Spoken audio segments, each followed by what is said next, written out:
You've heard the tale before. 4 hobbits lost in a cursed land, saved by a singing figure in yellow boots. But what if Tom Bombadil didn't save them? What if he put them there? The Barrow-downs weren't a wrong turn. The Wight didn't just find them, and Tom Bombadil didn't just show up. He was simply waiting. When Froto, Sam, Merry, and Pippin leave the Shire, they take a shortcut through this forest. It should have saved time. But what they found was something far worse than a few extra miles. They enter the old forest where even the trees look angry and hateful.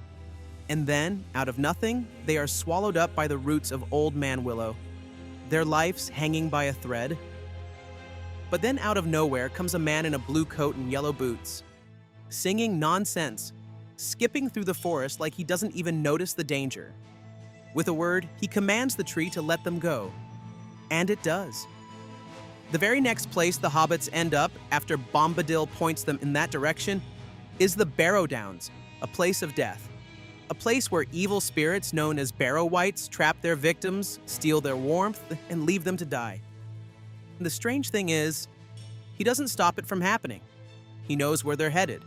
He even gives them very specific advice. Don't stray from the path. Why would someone as powerful as Tom Bombadil, someone who controls the forest, the trees, and even the wights themselves, just let this happen? Most people remember Tom Bombadil for his singing, his bright clothes, and his strange riddles. But the truth is, he's one of the most powerful beings in Tolkien's entire world. When Frodo hands him the One Ring, Bombadil doesn't care. He doesn't even seem to notice its weight. He puts it on. It does nothing.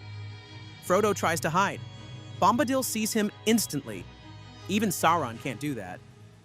Gandalf says that Tom seems completely outside the rules of Middle-earth. The ring has no power over him. Time doesn't seem to touch him. He talks about the world as if he was there from the beginning, because maybe he was. This matters because the Barrow-downs are not just haunted hills. They are ancient, older than Arnor, older than the kings who were buried there. The Wights were sent there by the Witch King of Angmar, but the Barrows themselves were already sacred places. They held the bones and treasures of forgotten lords. So here's the question. Why does someone like Tom Bombadil choose to live next to such a cursed place? And more importantly, why do the Wights listen to him? When the hobbits leave Tom's house, the weather changes.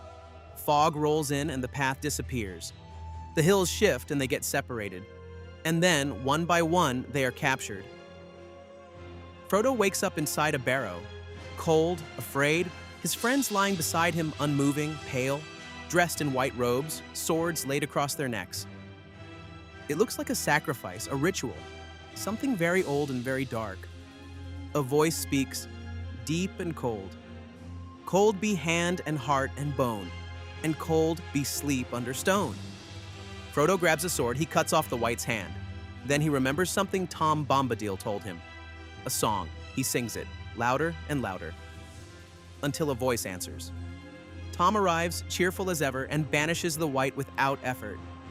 He tells Frodo not to worry, then sings a song to the barrow itself, breaking the spell. But he doesn't just free them, he arms them. Tom goes deep into the barrow and brings out ancient blades, swords forged in Westernesse, built to fight the Witch King himself. He gives these to the hobbits and tells them to keep them safe. This is no random rescue or lucky escape. Tom Bombadil wanted them to have those swords. If Tom could stop the Wights at any time, why let it happen at all? He controls the forest, he walks freely through cursed hills. He knows the names of things long dead. He knows songs that undo death itself. And he knows where the hobbits are going. He even gives them instructions on how not to get lost. He warns them, but he doesn't guide them. He watches, he waits, and then he steps in after the trap is sprung. That sounds a lot like a test. The barrow was Frodo's first real brush with death. He fought alone. He resisted fear. He took up a blade. And because of that, he earned a weapon that would help save Middle-earth later. It was Merry's barrow blade that wounded the Witch King at the Battle of the Pelennor Fields. Without it, Eowyn could not have landed the killing blow. That sword came from this barrow, given by Tom. So, Tom Bombadil saves the hobbits from a death ritual in a haunted tomb, gives them cursed royal weapons, and then skips off singing like it's just another Tuesday. If that doesn't make you question everything you thought you knew about Middle-earth, you might already be under a Barrow-wights spell. Like the video, subscribe, and light a candle, just in case someone starts whispering poetry in the dark. To understand how deep this connection goes, we need to go back. Way back. Before the Shire, before Arnor, even before Numenor. The Barrow-downs were once sacred. High kings of men were buried there. But something changed when the Witch King of Angmar arrived. His goal wasn't just war, it was to corrupt memory, to take places of honor and twist them into fear. He sent evil spirits to possess the Barrows, spirits from beyond the grave. And they didn't just haunt, they fed. These wights weren't ghosts in the usual sense. They were willing tools of darkness, drawn to places of death, clinging to sorrow and fear. They turned the tombs of kings into traps for the living. But here's the thing. These spirits couldn't have entered on their own. They needed invitation, a weakening of the land, something to let the door open. Tom lived right there. He saw everything. And yet the Barrow-downs fell. Unless that wasn't really a fall. Gandalf once said that if Sauron took over the world, Bombadil would be the last one left. Alone, unnoticed, singing to the end of days. That tells us something. Tom Bombadil is not a warrior. He is a witness. He doesn't destroy evil. He waits for others to choose how to fight it. And sometimes, he gives them what they need to win. Like he did with the Barrow blades. Here's my theory. What if Bombadil didn't just banish the wights when he rescued the hobbits, but bound them instead? What if Bombadil, with his strange songs and forgotten power, had placed the Barrow-wights there himself, not as monsters, but as keepers? A kind of trial, a warning to the living about what came before. When Froto sings his rescue song, he's not just calling out for help. He's activating something old, something set in place long before the hobbits arrived. And when Bombadil enters the Barrow, he speaks directly to the place, not just to the wight, but to the tomb itself. Get out, you old wight. Vanish in the sunlight. Shrivel like the cold mist, like the winds go wailing out into the barren lands far beyond the mountains. That doesn't sound like someone fighting an enemy. It sounds like someone releasing a spirit that had done its job. The blades the hobbits receive are not random. These swords were made in the ancient kingdom of Arnor, forged by the men of Western Essa to fight the Witch King. That's important, because in the end, that's exactly what they're used for. Merry's blade, the one he receives from the Barrow, breaks the Witch King's spell on his body. It opens the door for Éowyn's final strike. No other weapon could have done that. Not a blade from Gondor, not an elvish sword. Only these Barrow blades, crafted in a forgotten age and delivered through Bombadil's hands. That's not luck.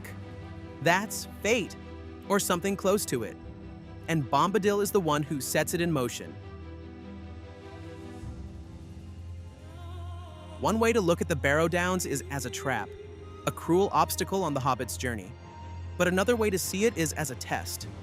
Frodo is alone in that tomb. He's terrified. He's holding a sword for the first time. And what does he do? He fights back and saves his friends. He sings the song Bombadil taught him, a memory of light in a place of death. He earns the blade he's given. He earns the right to continue the journey. That moment, right there in the cold and dark, may be the real start of Frodo's transformation. He doesn't just carry the ring anymore. He carries responsibility.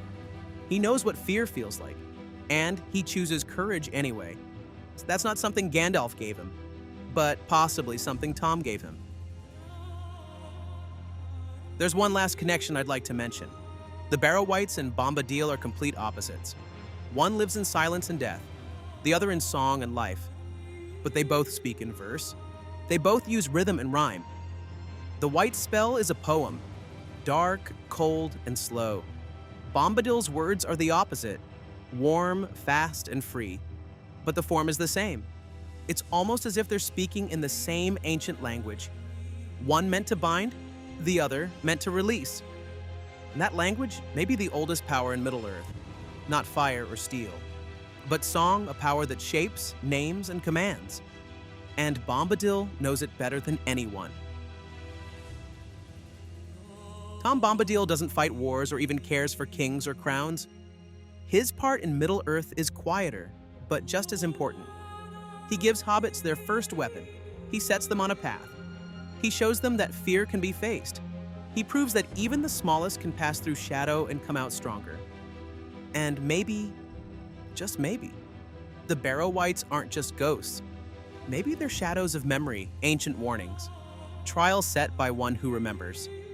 So, next time someone tells you Tom Bombadil is just comic relief, remind them he lives next to cursed tombs, commands the dead, and hands out ghost-slaying swords like party favors. If that's your idea of harmless, you might already be under a Barrow-wight spell.